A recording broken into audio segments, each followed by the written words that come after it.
वाले उनको बताएं और वो लोग उस योजना का लाभ उठा सकें। ये हमारा इलाका बहुत फॉरवर्ड इलाका है। यहाँ मैं देख रहा हूँ हाईवे का जाल बन रहा है, सड़कें बन रही हैं, वैसे भी यहाँ खेती अच्छी है।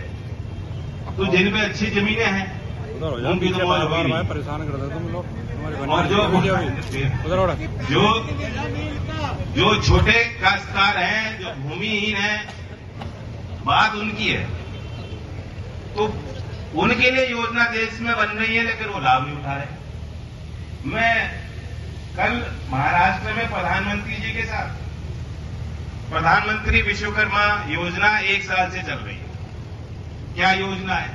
जो बात चौधरी चरण सिंह जी कहा करते थे कि गांव के जो काम हैं, गांव में जो उद्योग हैं, गांव का जो व्यापारी है, उसे तरजीह मिलनी चाहिए। उसके काम कैसे बढ़ाए जाएंगे?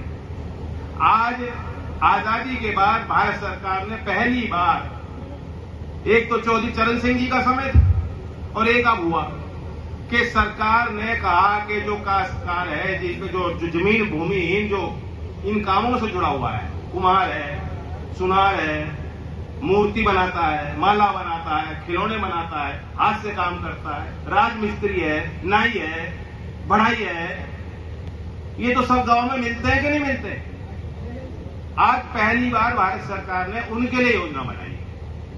और योजना सिर्फ ये नहीं है कि हमने 6 दिन का ट्रेनिंग दे दिया, उन्हें 15,000 रुपए का टूल किट दे दिया और चाहेंगे तो उनको 3 लाख रुपए का लोन भी मिल जाए। वहीं तक सीमित नहीं है। जब उनका पंजीकरण पीएम विश्वकर्मा में हो जाएगा, वह जो एक उद्यम के तौर पे, उद्यमी के तौर पे उनको गिना जाएगा। एमएसएमई मंत्रालय उनका उद्यम पोर्टल पे पंजीकरण कराएगी। आप इस बात को समझो।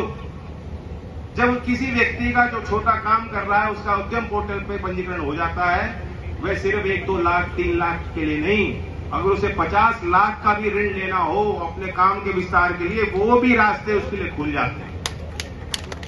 जिन समाज के लोगों को जो इस काम से जुड़े हुए थे, आज तक सरकारें गिनती ही नहीं थी, गांवों में उनकी तरफ कोई देखता ही नहीं था।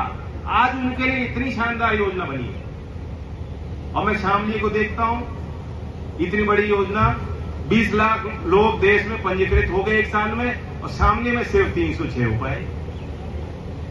और 306 में भी 9 लोग हैं जो ट्रेन हो पाए, जो प्रशिक्षित हो पाए, सिर्फ 9 लोग हैं। आप भी तो कहीं बाल कटाते हो, आप भी कहीं कपड़े बनवाते हो। हमारे यहां गांव में कुम्हार नहीं है क्या? मिस्त्री हैं कि नहीं? कितने हैं? 9 से तो ज्यादा ही होंगे। तो कमी तो हम लोगों की कमी है।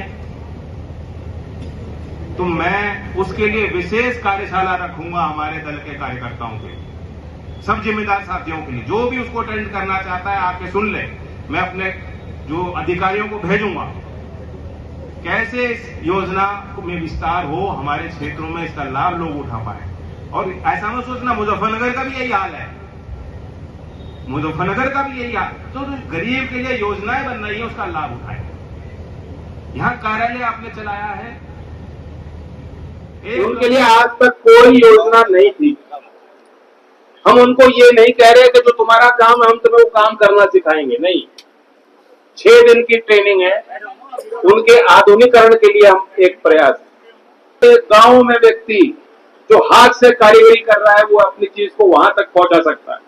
कैसे उसकी किस एंगल से तस्वीर खींचनी है, कैसे उसका प्रोडक्ट पोर्टफोलियो बनाना है, किस दाम पे वो चीज बिक सकती है, ये सारी शिक्षाएं भी उनको दी जाएंगी। और भारत सरकार जो हमारा एमएसएमई मंत्रालय है, वह उनको उद्यम पोर्टल पर उनका पंजीकरण कराएगा, जो हमारे विश्वकर्मा बनेंगे। तो एक ये प्रयास है। दूसरा ये आईटीआई जो सीधा हमारे प्रशिक्षण कौशल के क्षेत्र में उसको उद्योग से जोड़ने का एक प्रयास था।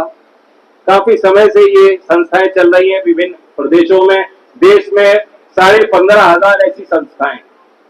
लेकिन ये महसूस हुआ, क्योंकि उद्योग जगत से आवाजें उठती थी कि जिनको हम नौकरी देते हैं, हमें तो उन्हें बिल्कुल वो शून्य के स्तर पे होते हैं, हमें खुद उनको तैयार करना होता है। जब इस तरह की बातें आई तो राज्य सरकारों को भी एहसास हुआ, केंद्र सरकार को भी एहसास हुआ कि अब इनको दोबारा नए सिरे से इनको देखने की जरूरत है, इन्हें पुनर्जीवित करने की जरूरत है, इन्हें शायद कुछ और अतिरिक्त संसाधन देने की जरूरत है, नए करिकुलम को तैयार किया जाए, नए कोर्सेज को तैयार किया जाए, नए स्किल्स को टारगेट किया जाए जो आज के समय के इंडस्ट्री 4.0 की आवश्यकता है। क्योंकि अब कोई काम आइसोलेशन में नहीं है। अगर आप कोई चीज बना रहे हो तो वो चीज फ्रांस में भी बिकनी चाहिए। यहाँ का शामली का मुजफ्फरनगर का कोई आदमी अगर उसके अंदर वो कला है, हुनर है, ताकत है, और वो अपने आप को वहां तक विकसित करने के लिए तैयार है, कोई बेटी कोई चीज आप बना रहे हैं तो आपको इसके लिए तैयार होना है कि विदेशी कंपनियों से भी आपको मुकाबला करना होगा। ये काम कहीं किसी सिरे से आसान नहीं है करना। इसमें प्राइवेट इंडस्ट्री का रोल है, इसमें प्राइवेट ट्रेनिंग पार्टनर्स की जरूरत है जो वाकई ग्रास रूट्स पे इन चीजों को, बारीकियों को समझते हैं, जो कम्युनिकेट करेंगे समाज में, प्रेरित करेंगे बच्चों को। मैंने देखा है एबीपीएल ने 17 इस तरह की आईटीआई को टेक ओवर किया है और देश के बड़े बड़े कॉर्पोरेट्स को मैं रोज मिल रहा हूं, बुला रहा हूं। आप ताजुब करेंगे, एल&टी, लार्सन एंड टूब्रो देश की बड़ी कंपनी है। जो कोई कॉन्ट्रैक्ट मिलता है देश में कहीं, सबसे पहले उनको दिया जाता है। एल&टी देश में कह रहा है कि हमारे कंस्ट्रक्शन वर्कर नहीं मिल रहे। इस देश में इतना हुनर है, बड़े पैमाने पे लोग काम करना चाहते हैं, नौकरी ढूंढ रहे हैं और बड़ी कंपनी वाले कह रहे हैं हमें मिल नहीं रहे लोग। ऐसे बड़े बड़े उद्यमियों को साथ में बैठ के उनको कह रहा हूं कि अगर तुम चाहते हो, सरकार कोई कसर नहीं छोड़ रही, टेक ओवर करो, मैनेज करो, अपने ट्रेनर दो, सरकार का कोर्स तुम्हें पसंद नहीं है उसमें भी तब्दीली कर लो, ताकि जब ये बच्चा आईटीआई का सर्टिफिकेट लेके निकलता है कोई गुंजाइश नहीं बचनी चाहिए कि उनको नौकरी बिल्कुल मिलनी ही चाहिए। मैं आपको कह रहा हूं कि अगर बच्चे आज के समय में क्लाउड कंप्यूटिंग जैसी चीज नहीं समझेंगे, ड्रोन टेक्नोलॉजी नहीं समझेंगे, आर्टिफिशियल इंटेलिजेंस के कोर्स नहीं करेंगे, मशीन लर्निंग क्या है, रोबोटिक्स ऑटोमेशन क्या है, ये चीजें बेसिक कॉन्सेप्ट हो जाएंगे। चौधरी साहब कहते थे किसानों को कि एक आंख अपने खेत पे रखते हो, एक राजनीति पे रखो। आपने कल देखा प्रधानमंत्री जी ने कौशल विकास को दोबारा बल दिया। 2047 तक अगर देश विकसित होगा, ये युवा पीढ़ी के बल पे ही होगा। ये इस तरह के नए काम करके ही होंगे और हर मंच पे, हर तरीके से कोई कसर ना छोड़ते हुए इस नौजवान को और ताकत देने के लिए भारत सरकार काम कर रही है। मुझे भी बड़ी जिम्मेदारी दी है। मैं चाहता हूं क्षेत्र के सभी लोगों से मैं अपील करता हूं, लोक दल के भी कार्यकर्ता हैं, बीजेपी के लोग हैं, सामाजिक लोग यहाँ हैं, विधायक दल हैं, मंत्री हैं, हम सब लोग जाके लोगों के बीच जाके उनको प्रेरित करें। ऐसी संस्थाएं खड़ी हैं, ऐसे कोर्सेज फ्री अवेलेबल हैं। स्किल इंडिया डिजिटल हब हमारी वेबसाइट है, जाके देखें। लेकिन कई बार मैं देखता हूं, कहता हूं नौजवान को नौकरी मिल रही हो, कहता है तनख्वाह कितनी मिलेगी, क्या काम है, कहते ये काम तो मैं नहीं करूंगा जी। क्यों? कि हम पे जो है, हम तो किसान हैं, हम तो 10 बीघे 20 बीघे के काश्तकार पुराने हैं, मैं ये काम कैसे करूंगा।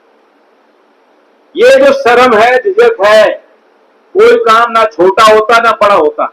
दरवाजे में एक पांव तो घुसाओ, जब तक व्यवस्था के बाहर रहोगे तो कुछ नहीं मिलेगा। पहले अंदर घुसो और फिर तरक्की करोगे, कहीं शुरुआत करो। मैं भी प्रयास करूंगा ज्यादा से ज्यादा यही मिले। और यूपी भी सुधार की तरफ है। पहले तो सरकारें सोचती नहीं थी आईटीआई के बारे में। मैं पूछना चाहता हूं, कभी किसी सरकारी आईटीआई में आपको बुलावा मिला? क्या हो ये आईटीआई है, इसे आके देखो। टाटा के साथ यूपी सरकार ने करार किया है और टाटा ग्रुप आईटीआई के नवीनीकरण में बड़ा योगदान दे रहा है। और लोग इस तरह के ब्रांड पे विश्वास कर सकते हैं कि जब ये पीपीपी मॉडल, जब बड़े उद्यमी, एबीपीएल जैसे अच्छे ट्रेनिंग पार्टनर्स, एनएसडीसी जो ये सामर्थ रखता है कि अगर आप यहाँ लैंग्वेज ट्रेनिंग कोर्स करोगे, क्योंकि जर्मनी के साथ हमारा करार है, जापान के साथ करार है, ऑस्ट्रेलिया के साथ हमारा होने वाला है, सिंगापुर के साथ करार हो चुका है। यूरोपीय देश अपने दरवाजे सबके लिए नहीं खोलना चाहते, वो ये कह रहे हैं कि इंडिया के तकनीकी शिक्षा पे हमें विश्वास है, इंडिया के मजदूर सबसे ज्यादा होना चाहिए जिस पे सरकार का भी कोई विश्वास हो। वे सरकार के विश्वास वाला सर्टिफिकेट एनएसडीसी दे सकता है नौजवानों। तो इन सारे देशों के साथ जो करार है, अगर यहाँ ऐसी आईटीआई पे आप आके प्रशिक्षण करेंगे, जर्मन सीखेंगे, जापानी सीखेंगे, तो वहां की कंपनियां आपको ज्यादा तनख्वाह भी दे रही हैं और दरवाजे भी उन्होंने खोल रखे हैं। बड़े पैमाने पे लेना चाहते हैं भारत के लोगों को, वे सबको नहीं ले रहे, भारत के लोगों के लिए वो तैयार है जो जानते हैं यहाँ के शांति प्रिय। मैं इनको धन्यवाद देता हूँ। मैं चाहता हूं, मैंने इनके ट्रेड्स को देखा जो है ऑफर कर रहे हैं। क्लाउड कंप्यूटिंग का मैंने अभी जिक्र किया, 2047 तक 3.5 करोड़ नौकरियों की जरूरत पड़ेगी क्लाउड कंप्यूटिंग। इसी साल 2024 के अंत तक नेस्कॉम कहता है कि 40% कंपनियां देश की क्लाउड कंप्यूटिंग का प्रयोग करेंगी। बड़े बड़े डेटा सेंटर में इन्वेस्टमेंट यूपी में, नोएडा में होने जा रहा है। सेमीकंडक्टर में उत्तर प्रदेश आज इन्वेस्टमेंट ले रहा है दूसरे राज्यों के साथ। जहां महाराष्ट्र को मिल रहा है प्रोजेक्ट, गुजरात को मिल रहा है, पहली बार उत्तर प्रदेश को भी इस तरह के प्रोजेक्ट मिल रहे हैं इन तकनीक और टेक्नोलॉजीज में। लेकिन ये निवेश तब होगा जब उनको दिखाई देगा कि काम करने वाले नौजवान भी हैं जो इन टेक्नोलॉजी को समझते हैं। तो मैं जीत को कहूंगा कि ये इलेक्ट्रिशियन, वेल्डिंग, कारपेंट्री, ये कोर्स आप कर रहे हैं, अच्छा है। पीएम विश्वकर्मा में भी मास्टर ट्रेनर को तैयार कीजिए, सेल्फ हेल्प ग्रुप के साथ और फार्मर प्रोड्यूसर ऑर्गेनाइजेशंस के साथ जो किसान के समूह हैं, वहां की ट्रेनिंग पे भी आप ध्यान दीजिए। खादी ग्राम उद्योग की कोई स्कीम अगर चल रही है, उसका भी आप मदद लीजिए। अगर ग्रामीण विकास मंत्रालय कोई योजना चला रहा है प्रशिक्षण का, उसकी भी आप मदद लीजिए। कौशल विकास मंत्रालय अगर कोई हमारी स्कीम है, पूरा उसका प्रयोग कीजिए। कन्वर्जेंस के साथ आप काम करेंगे तभी हमें सफलता मिल पाएगी। और विश्वकर्मा के बारे में खूब मैं बोला हूं, मैं थोड़ा मायूस हूं। कपिल जी को भी मैं कहूंगा, एबीपीएल को भी मैं कह रहा हूं, मैं अपने कार्यकर्ताओं को भी कहता हूं, ऐसा तो नहीं है कि यहाँ गांव में सुनार नहीं है, कुम्हार नहीं है। बताओ, बाल भी आप कटवाते ही हो, है कि नहीं? और उनकी खूब इज्जत है, खूब काम वो तरक्की से कर रहे हैं। बस सरकार उनके लिए इतनी बढ़िया योजना बना रही है। और पूरे मुजफ्फरनगर में अब तक सिर्फ 91 लोग प्रशिक्षित हो पाए। देश भर में 9 लाख लोग हो चुके और मुजफ्फरनगर में 91, शामली जिले में सिर्फ 9 लोग। ऐसा नहीं है कि कोई कमी सरकार की तरफ से है, अभी तक लोगों का पंजीकरण और उत्साह उस हिसाब से नहीं बन पाया। लेकिन जो हमारे लोग बैठे हैं, अगर आप जाके किसी को समझाओगे, जानकारी दोगे कि ऐसी ऐसी योजना तुम्हारे लिए बनी, भाई बहन आ जाओ, पंजीकरण कराओ, हम तुम्हारी मदद कराएंगे, उनको भी लाभ मिलेगा, आपको भी पूरा लाभ मिलेगा। सामाजिक न्याय की लड़ाई आगे बढ़ेगी। सशक्तिकरण की बात जो चौधरी चरण सिंह जी कहा करते थे, उस वादे को हम पूरा करेंगे।